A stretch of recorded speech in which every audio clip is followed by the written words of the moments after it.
In my family, we were all supporting characters. My oldest brother, Donovan, was the polished heir to a New York dynasty, the kind of man who dropped $1 million on a whim for the story's heroine. My second brother, Emmett, was the brilliant, aloof surgeon who would drop everything to be by her side at a moment's notice. And my third brother, Flynn, was her childhood friend, the hot-headed protector who'd ruin anyone who dared to upset her. According to the script, I was supposed to be the heroine's loyal sidekick, faithful, lucky. But I was born hellion. I didn't bow to anyone. At 4, I was climbing onto the roof. At 5, I was trying to build a bomb in the garage. By 6, I'd conquered the kindergarten playground. My 3 brothers spent their days cleaning up my messes, so exhausted they never had a spare moment to even meet their supposed leading lady. Then I went to college and found myself sharing a room with her. She looked down her nose at me, a smirk playing on her lips. Well, you're the little sister of my fan club, aren't you? Everything your brothers have is mine for the taking. First, go wash my clothes. My temper flared. I hit her. The second it was over, regret washed over me. What if my brothers chose her over me? A moment later, the 3 of them burst into the room, their faces like thunderclouds. I hung my head suddenly, as quiet as a mouse, my mind racing for an excuse. But Donovan pulled me behind him protectively. Emmett's face was a mask of cold fury. Flynn's eyes were blazing as he stared down my new roommate. Who the hell do you think you are? He snarled. You don't get to touch my sister. It was the first day of school. I had just stepped into my dorm room. Her voice was full of unshakable confidence. Your brothers have been wrapped around my finger since we were kids, always trying to find new ways to impress me. Too bad for them, she added with a sigh. I wasn't interested in any of them. It was so absurd. I could only stare. Are you delusional? My brothers knew her, were wrapped around her finger. Irene wasn't flustered. She pulled out her phone, found a photo, and shoved it in my face. It was a picture of my 3 brothers as teenagers. Standing next to them was a young girl. It was her. My lips tightened. What's one picture supposed to prove? Irene scoffed. You don't believe me? Fine. I know your oldest brother, Donovan, has a birthmark just below his shoulder. My eyes shot wide open. Your second brother, Emmett, is lactose intolerant. And Flynn, your third brother, isn't afraid of anything in the world except thunder, right? My heart sank into my stomach. These were things no outsider could possibly know. Could what she was saying be true? Irene? Sighed her voice. Slow and patronizing. I know a lot about you too, actually. Your brothers used to complain about you all the time. They said you were always getting into fights, causing trouble, turning the whole house upside down. Honestly, they were sick of you. They thought of you as this dead weight they couldn't get rid of. I froze because it was true. I was a hellion. I caused trouble everywhere I went. My parents were always overseas for business when I was a kid, so it was always my 3 brothers trailing behind me, cleaning up my messes. Irene twisted the knife. They told me they hated having a sister like you. They wished you'd never been born. My fists clenched, a tight band squeezing my chest. My brothers would never say that. Impossible. The brothers who were so gentle with me, who took the blame for everything I did. How could they hate me? Huh? She laughed, her eyes full of a lofty pity. Of course, they wouldn't say it to your face. For men, a sister isn't that important. Not really. One of my other roommates, who had been watching the drama unfold, decided to chime in. She's right. What guy doesn't put his girlfriend first? A sister is nothing. I can't stand sisters who don't have boundaries, always hanging on their brothers. They're just jealous of the girlfriend's attention. So pathetic, like some kind of wannabe mistress. Hot rage flared inside me. Then, why have I never heard my brothers mention you once? I shot back, and I have 3 brothers. Which one are you supposedly involved with? Or are you just that charming? You have something going on with all 3 of them. Irene's expression flickered for a second. Of course they wouldn't mention me to you. They were afraid you'd get jealous. They know how petty you are. Just look at you now, throwing a tantrum. The other roommates started whispering. Oh, my God. What if she's one of those sisters? The psycho, possessive kind? Terrifying. I feel sorry for whoever has to deal with her as a sister-in-law. My head was spinning. I didn't want to believe it. But how did she know so much about my family? And it was true that recently, my brothers have been out of the house a lot, acting secretive. I needed to ask them right now. But I typed and deleted and retyped. I had no idea how to even phrase the question. As I was agonizing over it, a new message popped up in the group. Donovan, little sister, you all settled in? Let's take you out for dinner. Emmett, I booked a table at your favorite place. When we're roasting alive out here at the school gate. You're always so slow.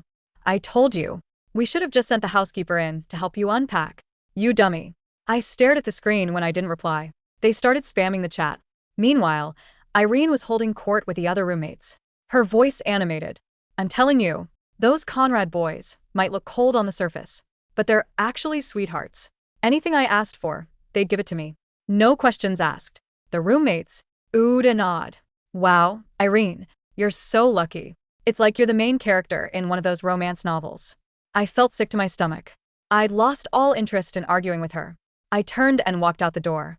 Audra, where are you going? Irene called out from behind me. I didn't even turn around.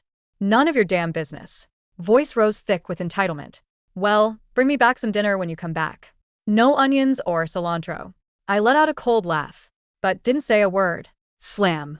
I yanked the door shut behind me. When I got to the front gate, a Rolls-Royce was parked by the curb. 3 tall, lean figures were leaning against it. They stood out. Flynn, with his sharp eyes, spotted me first. He raised an eyebrow, his voice lazy and teasing. What took you so long, kid? Do you demolish the dorm room already? I was already simmering with anger, and his words made me snap. Who demolishes a dorm room? Seeing me bristle, Flynn's tone immediately softened. Okay, you didn't. My bad. Hop in. We're taking you somewhere. Good. Donovan was in the driver's seat. He glanced at me. How are the dorms? I told you we could get you an apartment off campus, but you insisted on the college experience.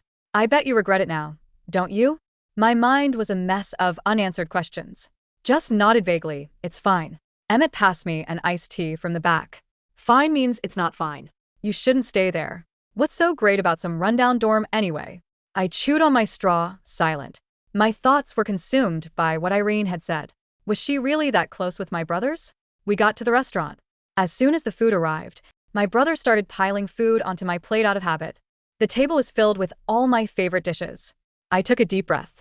I was done guessing, had to test the waters. Hey guys, back when we lived in Eastgate, did we have a neighbor who was a girl? Donovan's hand, which was peeling a shrimp for me, paused. I think so. Why the sudden interest? I felt it instantly. The air shifted. And then bizarrely, all 3 of them picked up their phones. They never, ever used their phones at the dinner table. I pressed on. Did you guys ever keep in touch with her? Their answers were evasive. Don't think so. I don't remember. As I watched them give their vague replies, a sudden realization hit me. They were hiding something from me. The fire in my chest roared to life. Irene's words echoed in my ears. They were sick of you. They wished you'd never been born. The more I thought about it, the more wronged I felt, and the angrier I became. I shoved my chair back and stormed out of the restaurant, without a backward glance. I'm not hungry. I'm going back to school. Long after I was gone, the 3 of them stared at my empty seat, looking at each other. Flynn spoke first, his voice laced with regret. Damn it, she's pissed. Are we sure hiding this from her is a good idea? Donovan sighed, pinching the bridge of his nose. Why would she suddenly ask about the old neighborhood, though? Do you think she found out? We've been secretly buying up all the property around the old villa? Emmett leaned back in his seat, loosening his tie. No way. The plan to build an entire estate for her birthday was top secret. Who could have leaked it? Flynn was getting agitated. I didn't even dare to look her in the eye just now. Was afraid she'd see right through me. Donovan sounded weary. Look, her birthday is just a few days away. Just keep her happy for now. But don't let her find out about the gift. On the day of my birthday, I got permission to leave school early. The house had already been meticulously decorated. Though I'd been mad at my brothers for a few days, their constant barrage of gifts and apologies had melted my anger away. I was in high spirits, directing the house manager, Mr. Lowell, on where to set up the dessert table. Suddenly, the doorbell rang. My eyes lit up, thinking my brothers were home early. But when I opened the door, I was met with a crowd of uninvited guests. Leading the pack was Irene Bishop. Behind her stood a boy I'd never seen before. And behind them, a chattering mob of at least a few dozen classmates. The smile on my face vanished. Who let you in? How do you even know where I live? Irene smoothed her hair, not even bothering to look at me directly. It's your birthday. We're here to celebrate with you. Of course, she gave a coy little smile. As for how I found out, I have my ways with that. She turned to the crowd behind her. Come on in, everyone. Make yourselves at home. Dozens of people surged into our living room. I frowned looking at the strange boy behind her. Classmates are one thing, but who is he? Irene waved a dismissive hand, introducing him as if she owned the place. "Oh, Billy me. This is my brother, Corbin." Corbin shot me a look, his eyes raking over my body. I was on the verge of laughing from sheer rage. If it had just been Irene and a couple of friends, I would have had security throw them out already. But with a whole crowd of clueless classmates, I couldn't just kick them all to the curb. Irene surveyed the room. She casually picked up a macaron, took one bite, and tossed it back onto the plate in disgust. "This is too sweet. Get rid of it." Even Mr. Lowell looked uncomfortable. "I had reached my limit, Irene. Are you out of your mind? Who said you could touch anything in my house?" Irene rolled her eyes and had the audacity to turn it back on me. "Why are you acting like you've never seen a party before? So petty and possessive over food? I'm here to help you. Look at this pathetic little birthday. You didn't even invite anyone. How embarrassing for you." I didn't mince words. "How I celebrate my birthday is none of your business, especially since you weren't even invited." The moment I said it, a hush fell over the room. The classmates froze. What does she mean? Didn't Irene invite us? Yeah, she said. Audra was too shy to ask people herself, so she was helping her organize it. Oh, God. No way. This is so awkward. Hearing the murmurs, Irene's face stiffened, but she quickly composed herself, adopting a generous, forgiving expression. All right. It's your birthday. I won't argue with you. But all our classmates are here. You can't just let them stand around. Can you? My two roommates, acting like her personal lapdogs, started ushering people toward my family's leather sofas. They tried to smooth things over. It's fine. Since I re-invited everyone, let's just get comfortable." I looked at the sea of people filling my. I stood in the center of the grand foyer, feeling the cold Italian marble beneath my sneakers. My hands were balled into tight fists, fingernails biting into my palms so hard they threatened to draw blood. Around me, the tranquil sanctuary of my home had devolved into a cheap circus. Dozens of freshmen from our department were wandering across the Persian rugs, snapping selfies against the floor-to-ceiling panoramic windows overlooking the private grounds and running their grubby fingers over the oil paintings Donovan had curated from European auctions. "Oh, wow, look at this chandelier," one girl squealed, aiming her phone camera upward. "Irene, is this genuine baccarat crystal?" Irene Bishop tossed her honey blonde hair over her shoulder, smoothing down her designer blazer, which, if I looked closely, still had the department store return tag tucked awkwardly beneath the armpit seam. "Of course it is," Irene said with an airy flick of her manicured wrist. "Donovan bought it after I told him the original fixtures looked a bit dated. He has terrible taste on his own, honestly. Always so flashy. But he listens when I tell him what needs fixing." My mouth parted in disbelief. Donovan had bought this townhouse when he turned 21 6 years ago. The chandelier had been commissioned in Paris by our late grandmother. Beside Irene, her brother Corbin took a long, insolent drag from a vape pen, exhaling a cloud of synthetic peach vapor directly into the antique air. He was a lanky, oily-looking guy in an oversized streetwear hoodie, his eyes heavy-lidded and predatory as he openly appraised me from across the room. "So," Corbin drawled, stepping closer until I could smell the stale energy drink on his breath. "You're the little sister who doesn't know her place," Irene told me. "You've got a wild streak. Personally, I don't mind a girl with some fight in her. Makes breaking her in a lot more fun." A suffocating silence dropped over the immediate circle of listeners. A few girls from my dorm floor giggled nervously. My other two roommates, Chloe and Mia, were already sprawled across the buttersoft leather sofas, their dirty boots resting squarely on the glass coffee table where Mr. Lowell had set out our silver tea service. "Corbin, don't tease the poor thing," Mia said, smirking as she grabbed a handful of imported truffles from a crystal bowl. "She's clearly overwhelmed. She probably thought she was going to have some sad, lonely little birthday with her brother's staff. You should be thanking Irene, Audra. If it weren't for her, you wouldn't have a single person here." "That's right," Chloe added, snapping a picture of her latte cup against our fireplace. "It's tragic, really. Imagine having all this space and zero social skills." Irene was generous enough to bring the entire crew, so you wouldn't look like a total loser on social media. Mr. Lowell, our house manager of 12 years, was standing rigid by the kitchen archway.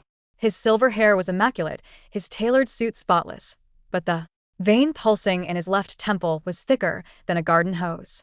He caught my eye, his jaw tight, his hand already dipping toward the pocket where he kept the direct line to private security. I held up 2 fingers, a minute signal behind my back. Not yet, Mr. Lowell. If security dragged them out right now, Irene would spin it tomorrow as the Conrad brothers crazy, antisocial sister throwing an insecure tantrum because the real queen arrived. She would tell everyone on campus that Donovan and Emmett had given her the keys, and that I was just the petty child throwing a Fit. I wanted the rot pulled out by its roots. Irene, I said, my voice dangerously calm, cutting right through the background chatter. I'm going to ask you this once. Who told you you could bring 30 uninvited strangers into my house? Irene chuckled, a musical, condescending sound that made my teeth ache. She. Walked toward me, each click of her heels ringing like a challenge on the stone Floor. She stopped less than 2 feet away, leaning in slightly so only the nearby classmates could hear her silky venom. Audra, sweetie, stop embarrassing yourself, she murmured. You're acting like a jealous toddler whose favorite toy got shared. The boys gave me full access to the family properties years ago. Just because they don't tell you about their private arrangements doesn't mean those arrangements don't exist. Now be a good little hostess. Go tell the kitchen to bring out some vintage champagne. The cheap cider on the bar is insulting. Our cellar doesn't stock cheap anything, I replied coldly. And you have 60 seconds to get every single one of these freeloaders off our property before I start breaking bones. Corbin let out a bark of laughter, stepping up beside his sister. He reached out, a heavy, calloused hand, aiming directly for my chin. Look at this spitfire. You really need someone to teach you how to speak to your betters, little girl? He never finished the sentence. The hellion who built pipe bombs in the garage at age 5 didn't negotiate with sleaze. Before Corbin's fingers could graze my skin, I snapped my left hand upward, catching his wrist in a vice-like grip, twisted his arm outward until his elbow locked, and drove my right heel directly down onto the bridge of his foot. Corbin howled, buckling at the knees. As he lurched forward, I grabbed the collar of his designer hoodie and slammed his forehead straight into the solid mahogany edge of the foyer console table. Crack. The sound echoed through the high-ceilinged room like a gunshot. Corbin hit the marble floor on his hands and knees, clutching his nose as dark crimson began to leak between his fingers. His vape pen clattered across the tiles, rolling to a stop against the baseboard. The living room went deathly still. The giggles died in the girls' throats. Mia. Froze with a truffle halfway to her mouth. Corbin, Irene screamed, dropping her poise in an instant, her voice turning shrill and jagged. You psychotic bitch. You attacked him. You broke his nose.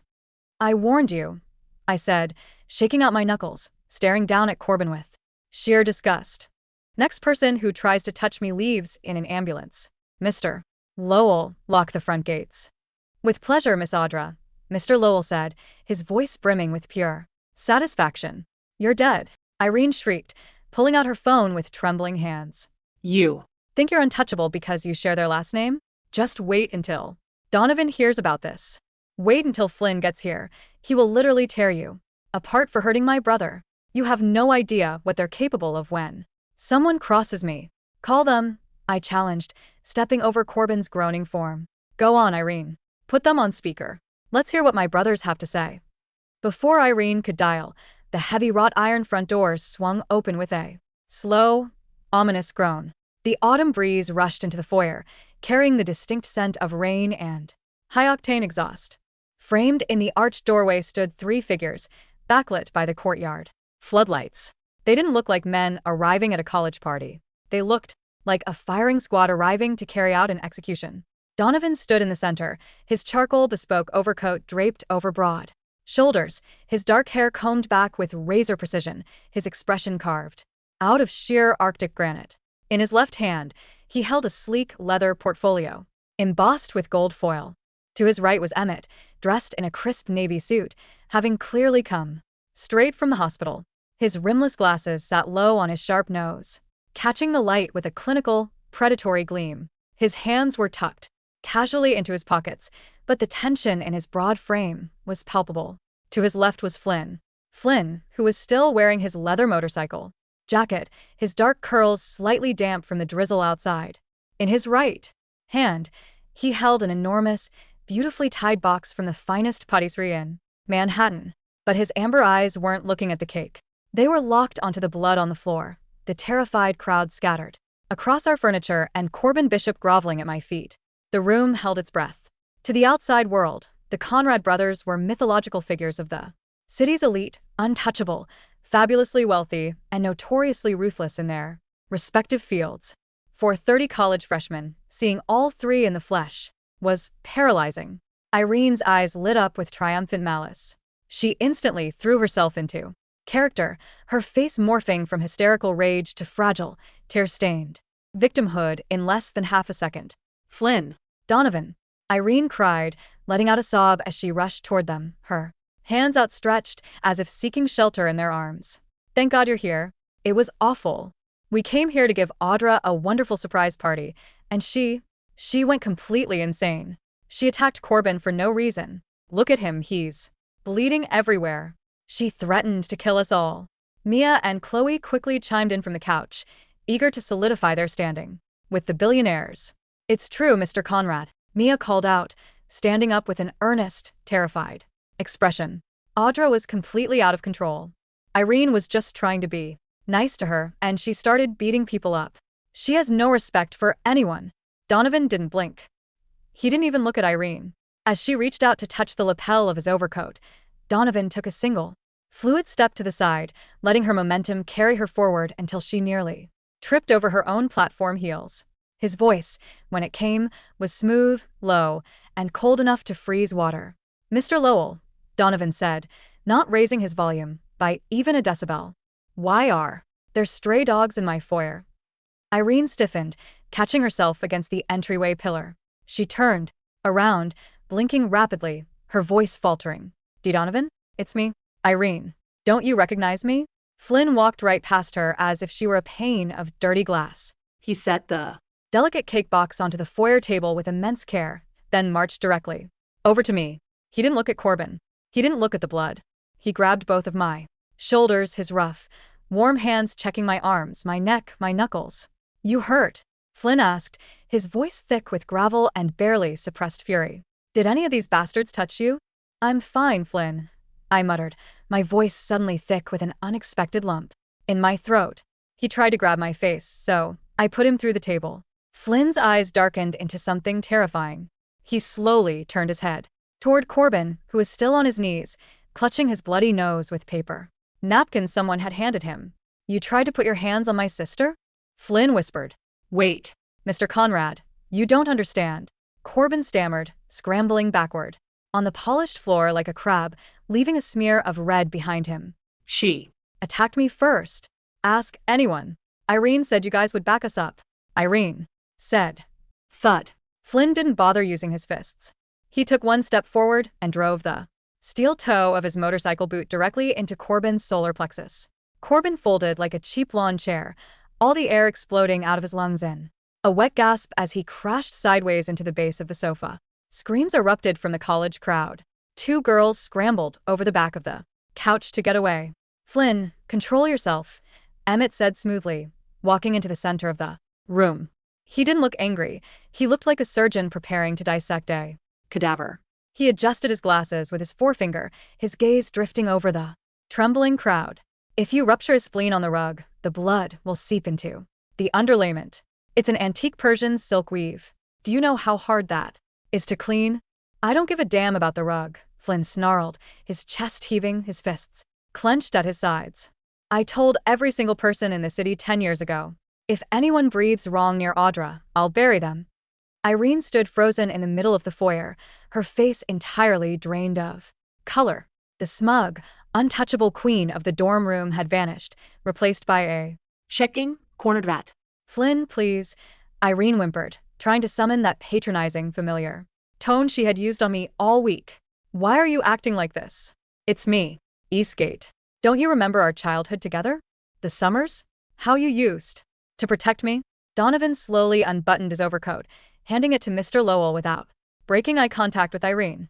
I've spent the last 48 hours having our private investigators turn your entire life inside out, Miss Bishop, Donovan said, his voice terrifyingly calm.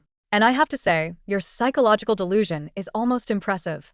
Donovan opened the sleek leather portfolio in his hand, pulling out a thick manila folder filled with laminated documents, old photographs, and police incident reports. He held it casually, tapping it against his palm. Eastgate, Donovan mused, walking slowly toward her. Yes, we lived in the Eastgate Villa district when we were teenagers.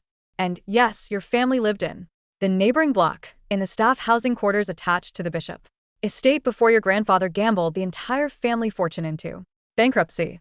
A low murmur rippled through the gathered classmates. Staff housing, someone whispered from the back. I thought Irene said her family owned half the district?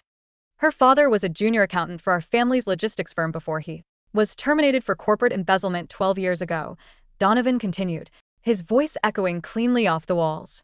And your mother, Irene, was a temporary governess hired by our parents for exactly 3 weeks while Audra was an infant. My heart did a strange, violent flip in my chest. A governess? During those 3 weeks, Donovan said, pulling out a photograph from the file and holding it up for the room to see, your mother brought you onto our private property without authorization. You were 9 years old. You took a disposable camera into my private study, into Emmett's room, and into Flynn's quarters. He dropped the photo onto the floor. It was the exact picture Irene had shoved in my face at the dorm, the one showing my 3 brothers as teenagers with a little girl standing awkwardly at the edge of the frame. Look at that photograph, Miss Bishop, Donovan said with a chilling smirk. Flynn isn't smiling at you. He's glaring at your mother, demanding to know why. She was trespassing in our private courtyard. 5 minutes after that picture was taken, our head of security escorted both of you off the premises. Irene's lips trembled violently. No. No, you liked me. You told me I was pretty. You. I was 14, Flynn snapped, stepping up beside Donovan, his expression filled with pure disgust. I thought you were an annoying little thief. You stole my favorite pocket knife from my bedside table, and when I caught you, you started crying and blamed it on Audra, who is literally 6 months old and sleeping in a crib. And as for your personal knowledge of our family, Emmett chimed in, his tone dripping with clinical condescension. He took a step toward Irene, pulling a printed medical file from the folder Donovan held out. My lactose intolerance was listed on the dietary restriction chart pinned to the kitchen refrigerator for the private chefs. Donovan's birthmark was noted in the public press when he was photographed after winning the state junior rowing championship without a shirt. And Flynn's childhood fear of thunder. Emmett let out a short, mocking laugh. He was 6 years old when he hid under the kitchen table during a storm. Your mother wrote it down in her daily nanny log, which she illegally photocopied before she was fired for stealing my mother's jewelry. The silence in the living room was absolute. You could hear the rain outside, tapping gently against the tall glass windows. Every single classmate was staring at Irene in absolute horror. Chloe and Mia were practically sinking into the cushions of the sofa, their faces burning bright red with humiliation. They had spent the entire week worshipping Irene, acting like her personal attack dogs, insulting me to my face, all based on the fairy tale of a pathological liar whose mother had been fired for stealing silver spoons. You built an entire persona out of stolen nanny notes and teenage scrapbooks, Donovan said, letting the remaining papers flutter from his hand, scattering across the marble like autumn leaves. You stalked our family for over a decade, memorizing every scrap of public information, convincing yourself that you were the tragic, beloved heroine of a romance novel that existed only in your diseased mind. Why? I asked, my voice cutting through the heavy air. I looked at Irene, genuinely bewildered by the sheer depth of her sickness. Why come to my dorm? Why do all this? Irene looked up, her eyes wild, bloodshot, and filled with a venomous, unhinged hatred. Because it wasn't fair, she screamed, dropping all pretense of elegance, her voice cracking like glass under a hammer. You had everything. You were just a stupid, reckless, violent little brat who destroyed everything she touched. Your brothers spent millions cleaning up your messes, buying out schools, paying off people you beat up. You didn't appreciate them. You didn't deserve them. I was refined. I was polite. If I had been their sister, if I had been the girl in their house, they would have loved me. Love you. Flynn let out a roar of laughter that shook the room, but his eyes were pure ice. Listen to me, you pathetic piece of trash, Flynn snarled, pointing a finger directly into her face. Audra could burn this entire house down tomorrow, and the first thing I'd do is buy her a bigger box of matches. She's our sister. She's our family. You aren't even dirt on the bottom of her shoes. Corbin was still groaning on the floor, trying to push himself up, his face covered in blood and snot. I'm calling the cops. Corbin wheezed, glaring at Flynn. You assaulted me. You rich bastards think you can get away with anything? I'm pressing Charges. Donovan didn't even turn his head. He calmly pulled his phone from his inner pocket, tapped a single speed dial contact, and put it on speaker. District Attorney Vance, a brisk, professional voice answered instantly. Through the high-end speaker. Mr. Conrad, I have the files ready. Proceed, Arthur, Donovan said smoothly. File the injunction against Corbin Bishop for aggravated assault, illegal trespassing, and attempted battery against my sister. In addition, hand over the audit files on Bishop Logistics to the State Fraud Division. I want their corporate accounts frozen before midnight. Understood, Mr. Conrad. The warrants are already being signed. The squad cars are at your front gate right now. Corbin's face went entirely white, the rage draining out of him instantly, replaced by sheer, gut-wrenching terror. Wait, what? Bishop Logistics? That's our father's company. You can't do that. Your father's company relies on 4 transport contracts from Conrad Holdings, Donovan said, looking down at Corbin with the absolute coldness of an executioner. I canceled all 4 20 minutes ago. By tomorrow morning, your family is bankrupt. By tomorrow afternoon, the bank will repossess your house. And by next week, your father will be joining you in a state correctional facility. No, please.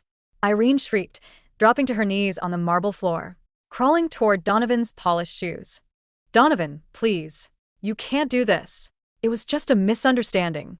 We just wanted to celebrate Audra's birthday. We're just joking around. Get your hands off my brother's shoes, Emmett said calmly. He didn't raise his voice, but the sheer clinical disgust in his tone made Irene freeze. And 4. The record, Miss Bishop, I took the liberty of speaking with the Dean of Medicine and the Chancellor of the University an hour ago. Forging high school academic credentials, stalking a student, and orchestrating an off-campus home invasion are grounds for immediate expulsion without the possibility of transfer. Irene collapsed onto the floor, sobbing uncontrollably, her forehead pressed against the cold stone she had so proudly claimed as her own half an hour ago. Donovan turned his gaze to the rest of the living room. 30 college students shrank back, terrified that his gaze would land on them. Next. All of you, Donovan said softly. You have 30 seconds to clear out of my house. If I see a single one of your faces within 100 yards of my sister on campus, your academic scholarships will be revoked, your parents' employers will receive detailed background reports, and you will find out what it truly means to be blacklisted in the city. Get out. It was like an electric shock hit the room. Nobody grabbed their coats. Nobody said goodbye. The entire crowd surged toward the front doors in a frantic, scrambling stampede, pushing past each other like rats fleeing a sinking ship. Mia and Chloe were the last to leave. As they scurried past me, their heads hung low. Terrified to make eye contact, I caught Mia by the arm. Mia jumped like she had been burned, trembling violently. Hey, Audra. Please, we didn't know, Irene told us. Take your designer bags from the dorm tonight, I said, my voice quiet and steady. If I see a single trace of your belongings in my room when I get back on Monday, it goes straight down the incinerator chute. Understand? Why, yes. Yes, of course. We're sorry, Audra. We're so sorry. Get out. They bolted through the front doors, their heels clattering down the stone steps. Into the rain. 2 uniformed police officers stepped through the entrance a moment later, accompanied by our private security team. They didn't even need instructions. They hauled Corbin Bishop up by his arms, snapping handcuffs around his wrists, while another officer hoisted a hysterical, screaming Irene to her feet. You'll pay for this. Irene shrieked, kicking her legs as she was dragged down the hall. Audra, you're a monster. You ruined my life. You ruined everything. The heavy mahogany doors closed behind them with a solid, resounding click. The silence returned. The foyer was a mess. There was blood on the floor, discarded papers everywhere, and a smell of cheap peach vape still lingering in the air. Mr. Lowell gave a brief bow. I shall have the cleaning crew sanitize the entire ground floor immediately, Master Donovan. Thank you, Mr. Lowell, Donovan murmured.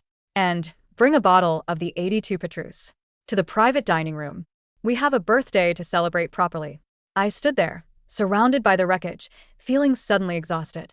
The adrenaline that had carried me through the fight and the confrontation was draining away, leaving behind a strange, hollow ache in my chest. I looked at my 3 brothers. Flynn was breathing hard, his knuckles still white. Emmett was neatly picking up the scattered medical files from the floor, his face calm again. Donovan stood by the console table, quietly straightening his cufflinks. "Why didn't you tell me?" I asked, my voice cracking slightly despite my best efforts to sound tough. All three of them stopped. "Tell you what, Squirt?" Flynn asked softly, stepping closer. "About Irene. About her family. About the neighborhood." I crossed my arms over my chest, staring at the floor. "At the restaurant the other night when I asked about Eastgate, you all looked at your phones. You lied to me. You acted like you were hiding something. I thought." I swallowed hard, the humiliation of admitting it stinging worse than any punch. I thought what she said was true. That you were sick of me. That you hated having to clean up after me all the time. That I was just a burden. The silence in the room this time was different. It wasn't cold or terrifying. It was heavy with absolute heartbreak. "Audra," Flynn breathed, taking a rapid step forward, his hands instantly gripping my shoulders again. "Are you out of your goddamn mind?" "Flynn, watch your language," Emmett scolded gently, though his own eyes were wide with genuine distress. He walked over, pulling off his glasses and tucking them into his pocket. "Audra, look at me." I looked up at Emmett. "I've spent the last 6 years working 80-hour weeks in neurosurgery," Emmett said, his voice entirely devoid of its usual clinical detachment. Do you know why? "Because when you broke your collarbone falling out of that oak tree at 8 years old, the on-call surgeon made you cry. I swore to myself that day that no one would ever touch you with a scalpel unless it was me or someone I personally vetted. You think I care about some delusional girl from 15 years ago? You are the only reason I even answer my phone outside the operating room." Donovan walked over, holding the gold-embossed leather portfolio he had carried. And from the beginning, he didn't say a word. He just opened it and handed it to me. Inside was a legal deed, a set of architectural blueprints, and a ribbon tied around a set of heavy brass keys. The header of the deed read, "Conrad Private Estate, Eastgate Ridge." "We weren't hiding Irene from you at dinner, Audra," Donovan said softly, reaching out to gently brush a stray lock of hair behind my ear. "We didn't even know Irene Bishop was at your university until you mentioned Eastgate. We Thought you were asking about the neighborhood because you had caught wind of our secret." I stared at the blueprints. It was a massive, sprawling estate, complete with an indoor Olympic-sized pool, a private automotive garage, a custom training gym, and a massive rooftop observatory. "You always said you hated the city penthouse because you couldn't climb on the roof without setting off the fire alarms," Flynn said, a faint, sheepish grin breaking across his face. "And you said you wanted a garage big enough to rebuild that vintage Mustang you've been obsessing over." Donovan spent the last 2 years buying up every single plot of land in our old Eastgate neighborhood. Emmett designed the medical wing, and I personally oversaw the workshop specs. "It's in your name," Donovan added quietly. "Every square foot of it." We were secretive at dinner because Flynn almost blurted out the contractor schedule, and we were trying to keep it a surprise until tonight. Tears, hot and unstoppable, spilled over my eyelashes and tracked down my cheeks. I hadn't cried when I broke my arm at 6. I hadn't cried when I got suspended from middle school for knocking out the principal's nephew. I hadn't cried when Corbin threatened me. But standing between my 3 brothers, holding the deed to an entire world, built entirely out of their fierce, unconditional love for me, I broke. Completely. "You're all idiots," I sobbed, wiping my nose with the sleeve of my oversized sweatshirt. "You're total, massive idiots." Flynn laughed, pulling me into a suffocating, rib-cracking bear hug that lifted my feet right off the floor. Yeah. Crybaby. "Who's the hellion now?" Emmett stepped in, resting a warm hand on the back of my head, while Donovan wrapped his long arms around all of us, resting his chin lightly on top of my Hair. "Happy 18th birthday, Audra," Donovan whispered against my temple. "Nobody replaces you. Not in this lifetime, not in the next." By Monday morning, the university had transformed. The rumor mill on a private elite campus usually takes days to churn through drama, but when the Conrad family moves, reality shifts overnight. When I walked through the double doors of a humanities hall wearing my favorite leather jacket and carrying my backpack over one shoulder, the hallway noise died down instantly. People who had spent the previous week giving me sideways glances, whispering about the crazy sister who clung to her brothers, actively parted like the Red Sea to let me pass. On the campus digital notice boards, a formal announcement was pinned at the Top. disciplinary action notice. Former students Irene Bishop, Corbin Bishop, Chloe Adams, and Mia Vance have been officially dismissed from the university roster, following a joint investigation by Campus Judicial Affairs and the Municipal Police Department. Conrad Holdings has reaffirmed its endowment for the Department of Engineering and Applied Sciences. I walked into my lecture hall and took my usual seat in the back row. A few rows ahead of me, some of the classmates who had been at my house on Saturday turned around. When their eyes met mine, they immediately snapped their heads forward, terrified and mortified in equal measure. My phone buzzed on the desk. It was the family group chat. Donovan, the deed transfers are complete. The keys to the Eastgate workshop are on your nightstand at the main house. Emmett, I have blacklisted Irene Bishop from every medical internship program in North America. Also, remember to take your iron supplements. Flynn, I'm parked outside your lecture hall in the Shelby. When your class is done, we're going to the track. I finally got the supercharger installed. A slow, wicked grin spread across my face. According to the fictional romance script Irene had written in her head, my brothers were supposed to be the tragic, handsome protectors of some delicate, perfect heroine, and I was just an inconvenient footnote. Too bad for the script. I was Audra Conrad. I was born a hellion, raised by wolves in bespoke suits, and backed by an empire built on blood, loyalty, and unconditional love. I picked up my phone, typed a single message, and hit send. Audra, Flynn, bring the keys. I'm driving.